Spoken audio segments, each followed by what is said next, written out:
राम राम भाई और बहनों। मेरा नाम है शायराज।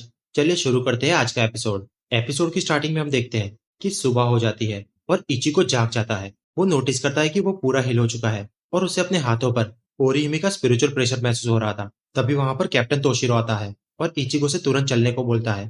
वो उसे ओरिहिमे के घर पर ले जाता है, जहाँ पर कैप्टन उकिता के बताते हैं कि मैंने यहाँ से ओरिहिमे को भेज दिया था, लेकिन आप लोगों के रिएक्शन से लग रहा है कि ओरिहिमे वहां पर पहुंची नहीं है। और मेरे दो गार्ड्स जो जिंदा वापस आए हैं, उन लोगों ने बताया है कि ओरिहिमे पर एक अरंकार ने हमला किया था। तो मुझे लगता है कि ओरिहिमे शायद मर गई है या फिर उसे किडनैप कर लिया गया है। इचिको गुस्से से कहता है कि मैं कल रात काफी ज्यादा इंजर्ड था और मैं अभी एकदम हील हूँ। ऐसी हीलिंग सिर्फ ओरिहिमे ही कर सकती है। मैं उसका स्पिरिचुअल प्रेशर भी महसूस कर सकता हूँ। ये बात सुनकर वहां पर हेड कैप्टन यामामोतो आते हैं। वो कहते हैं कि ये तो और भी बुरा हुआ। इचिको कहता है कि बुरा हुआ?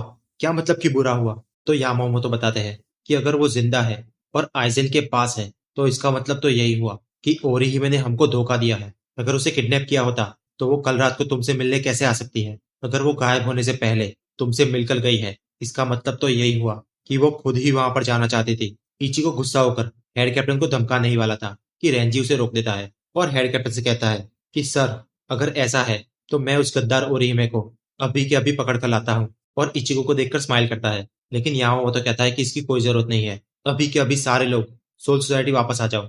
हम सिर्फ एक जान के लिए पूरी दुनिया को दांव पर नहीं लगा सकते।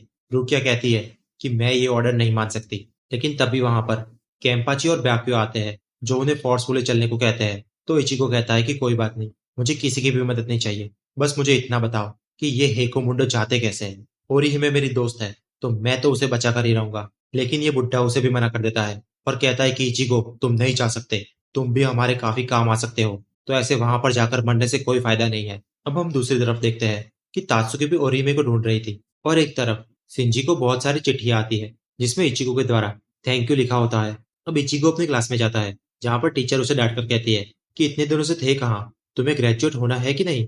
इचिको काफी निराश लग रहा था, तो कईगो और मुजुइरो उसे चीयर अप करने की कोशिश करते हैं। मुजुइरो उसे एक टिकट देता है और कहता है कि हमें 5 दिसंबर को यहाँ पर जाना है। तो इचिको कहता है कि ठीक है, तब तक तो मैं वापस आ जाऊंगा। अब इचिको वहां से जा रहा होता है तो वहां पर तात्सुकी आती है और उसे पूछती है कि ओरिहिमे कई दिनों से गायब है और मुझे पता है कि तुम्हें पता होगा कि ओरिहिमे कहाँ पर है। इचिको कहता है कि मुझे कैसे पता होगा। अब तात्सुकी गुस्सा हो जाती है। वो उसका गला पकड़ती है और कहती है कि ये खेल खेलना बंद करो। मुझे सब पता है कि तुम ब्लैक किमोनो पहनकर घूमते हो। मैंने तुम्हें लड़ते हुए भी देखा है। आखिरकार तुम मुझसे छुपा क्या रहे हो? इचिको उससे कहता है कि इससे तुम्हें क्या। ये सुनकर तात्सुकी उसे एक जोरदार पंच मारती है, जिससे इचिको कांच पर जाकर टकराता है और उसके सर से खून निकल जाता है। अब तात्सुकी कहती है कि भूल गए क्या इचिको, बचपन में जब तुम मार खाते थे तो मैं ही तुम्हें बचाती थी। क्या अब मैं तुम्हारी दोस्त नहीं हूँ? क्या मैं तुम्हारे लिए कुछ भी मैटर नहीं करती? मैंने तुम्हारी कितनी बार मदद की है, तो मुझसे छुपाना बंद करो। और तात्सुकी भी रोने लगती है। इचिको खड़ा होता है और केइगो और मिजुरे से कहता है कि तात्सुकी का ध्यान रखना, और वहां से जाने लगता है और जाते वक्त कहता है कि तुम तीनों मुझसे दूर रहना। अब हम देखते हैं कि वो ब्लैक किमोनो पहन के उराहारा से मिलने जाता है, जहां पर उराहारा भी उसी की राह देख रहा था, क्योंकि उराहारा को पता था कि इचिको हेकुमुंडो में जाने वाला है। इसलिए उसने पहले से ही एक गेट तैयार करके रखा था। तो इचिको कहता है कि ये तो सोल सोसाइटी के खिलाफ है, क्या तुम फिर भी मेरी मदद करना चाहोगे? तो उराहारा कहता है कि ओरिहिमे की जिम्मेदारी मेरी थी, तो इसमें मेरी भी थोड़ी बहुत गलती है, और वैसे भी सोल सोसाइटी के तो पहले से ही मैं खिलाफ हूँ। तभी पीछे से आवाज आती है कि अकेले अकेले कहाँ जा रहे हो इचिको? और इचिको इशिदा को देखता है। वहां पर सादो भी आता है और कहता है कि हम भी तुम्हारे साथ आ रहे हैं। इचिको कहता है कि तुम दोनों नहीं आ सकते, तुम काफी वीक हो।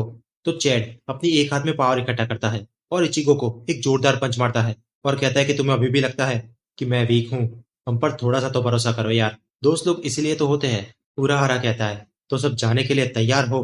और यहीं पर होती है हमारे एपिसोड की समाप्ति। अब इचिको का पीछा करते हुए ये तीनों भी वहां पर आ जाते हैं। उराहारा गेट ओपन करता है और कहता है कि ये वही होल है जिससे अलंकार आते जाते रहते हैं। इसे गारगेंटा कहते हैं। इसके अंदर कोई भी सॉलिड पाथ नहीं होगा, तो तुम्हें अपनी रेशी की मदद से एक पाथ बनाना होगा, फिर तुम हेको मुंडो पहुंच जाओगे। इचिको उराहारा से कहता है कि मेरे परिवार का ध्यान रखना। तो उराहारा कहता है कि तुम्हारे दोस्तों का क्या? तो इचिको कहता है कि मैं उनसे बाद में माफी मांग लूंगा। अब ये तीनों गेट के अंदर चले जाते हैं। उराहारा तात्सुकी, मुजुरो और केगो से कहता है कि अब तुम तीनों बाहर आ सकते हो। तो केगो कहता है कि आपने हमको कैसे नोटिस किया? तो उराहारा कहता है कि मुझे तो पता ही था कि तुम लोग आने वाले हो, इसलिए मैंने दरवाजा खुला रखा था। इचिको भी ना कभी कभार सख्त बनने का ट्राई करता है, लेकिन वो दिल का बुरा नहीं है। उसे लगता है कि वो थोड़ा बहुत सख्ती से पेश आएगा तो तुम तीनों उसे भूल जाओगे। अब हम आइजेन के वहां देखते हैं कि ओरिहिमे वहां पर आ चुकी है। आइजेन उसका स्वागत करता है और कहता है कि तुम मुझे अपना पावर दिखा सकती हो क्या। ओरिहिमे की ये सुनकर पूरी बॉडी ही कांप जाती है। अब आइजेन सामा कहते हैं कि मैं चाहता हूँ कि तुम ग्रिमजो का हाथ हील करो। लूफी कहता है कि ये तो हो ही नहीं सकता, उसका हाथ तो पूरा भस्म हो गया था। ग्रिमजो तो अब निकम्मा है और वो निकम्मा ही रहेगा। लेकिन ओरिहिमे अपनी पावर से ग्रिमजो का हाथ हील कर देती है। लूफी के साथ साथ ग्रिमजो भी काफी शौक लग रहा है। तो आइजेन सामा समझाते हैं कि इस लड़की के पावर बियॉन्ड लॉजिक है। ये लड़की कोई आम इंसान नहीं है, उसके पावर ऐसे हैं जैसे कि मानो भगवान ने खुद बनाए हो। अब ग्रिमजो ओरिहिमे से कहता है कि मेरा ये वाला पार्ट भी हील करो, जिसे हील करते ही ग्रिमजो पर नंबर 6 वापस आ जाता है। अब ग्रिमजो एक ही सेकंड में लूफी की छाती में अपना हाथ घुसा देता है और कहता है कि अब तुम नंबर 6 नहीं रहे, और अपने सैरों से उसे फिनिश कर देता है। वो जोर जोर से हंसने लगता है और कहता है कि मेरे पावर वापस आ गए हैं, मैं वापस एस्पादा बन गया हूँ। अब एक तरफ रेइशी की मदद से इचिगो और सादो हेकु मुंडो की तरफ बढ़ रहे थे। उन दोनों को काफी मुश्किलें आ रही थी, जहां पर इशिदा काफी आराम से अपनी रेशी को हैंडल कर सकता था। अब सादो इशिदा से पूछता है कि अपनी ट्रेनिंग के बदले तुमने अपने पापा से वादा किया था कि तुम सोल रिपर की मदद कभी नहीं करोगे। तो इशिदा कहता है कि मुझे उराहरा ने बताया था कि तुम अकेले ही ओरिहिमे को बचाने जा रहे हो, और अगर तुम अकेले जा रहे हो तो तुम एक सोल रिपर नहीं हो, तुम मेरे दोस्त हो। लेकिन इचिगो कहता है कि मैं खुद भी एक सोल रिपर ही हूँ। लेकिन इशिदा कहता है कि ऐसा नहीं है, मैं तुम्हें सिर्फ अपना दोस्त मानता हूँ। इचिगो कहता है कि ये किस प्रकार का लॉजिक है, लेकिन सादो ये सुनकर स्माइल करता है। अब एक तरफ हम देखते हैं कि इशिदा अपने पापा को चिट्ठी भेज कर गया था। वहां पर इशिन आता है, जिसे देखकर इशिदा के पापा शॉक हो जाते हैं। वो कहते हैं कि तुम्हारे पावर क्या वापस आ गए हैं। तो इशिन कहता है कि हाँ, मैं काफी स्मार्ट लग रहा हूँ ना, चलो अब वो लेटर पढ़ भी लो। तो इशिदा के पापा कहते हैं कि पढ़ने की क्या जरूरत है, मुझे पता है कि उसमें क्या लिखा होगा। मैंने बस उसे अपने क्विंसी के पावर लौटा दिए, फिर उस पावर के साथ क्या करना है वो तो उसकी चॉइस है, वो जिए या मरे वो सब उसके ऊपर है। तो इशिन कहता है कि तुम कितने बुरे पापा हो। उसके रिप्लाई में इशिदा के पापा कहते हैं कि तुम भी कुछ कम नहीं हो। पर एक तरफ ओरिहिमे बेचारी चांद को देखकर सोचती है कि अगर मैं पूरी जिंदगी यहाँ पर चुपचाप रहूं तो मेरे दोस्त जिंदा रह सकते हैं क्या।